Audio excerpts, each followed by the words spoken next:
আকস্মিকভাবে দেশের আবহাওয়ায় আমূল পরিবর্তন সংঘটিত হয়েছে। আজ দেশ জুড়ে ভয়াবহ দুর্যোগের সমূহ সম্ভাবনা রয়েছে। দেশের সব পুলিশ স্টেশনকে 10 নম্বর মহাবিপদ সংকেত দেখাতে বলা হয়েছে। সমগ্র দেশের তাপমাত্রা এবং বাতাসের গতিবেগ আজ অস্বাভাবিক রকম ভয়ঙ্কর।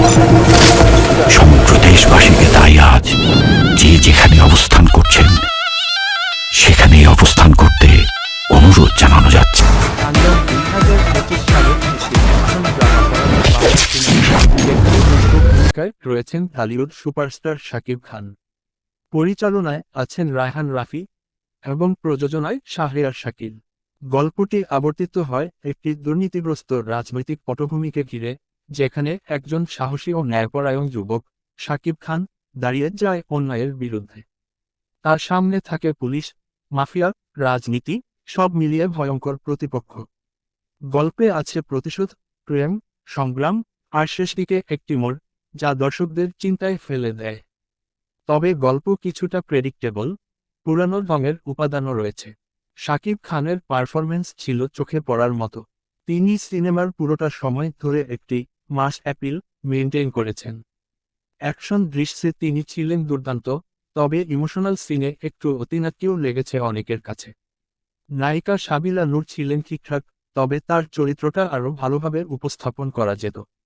ভিলেন চরিত্রে আফরান নিশো যথেষ্ট জোরালো ছিলেন। নির্মাণের দিক থেকে সিনেমাটি ছিল ভালো মানের। ব্যাকগ্রাউন্ড স্কোর বেশ দারুণ, ক্যামেরার কাজ বেশ কিছু দৃশ্যে চমৎকার, বিশেষ করে অ্যাকশন ও ক্লোজ আপ সিনগুলো। তবে কিছু দৃশ্যে এডিটিং একটু এলোমেলো লেগেছে এবং ভিএফএক্সের ব্যবহার কিছুটা কৃত্রিম মনে হয়েছে। তাণ্ডবের গানের দিক থেকেও দর্শক সাড়া পেয়েছে। বিশেষ করে শাকিব খানের ওপর ফিল্মানো হিরোইক গানের সিনটি সোশ্যাল মিডিয়ায় ভাইরাল হয়েছে।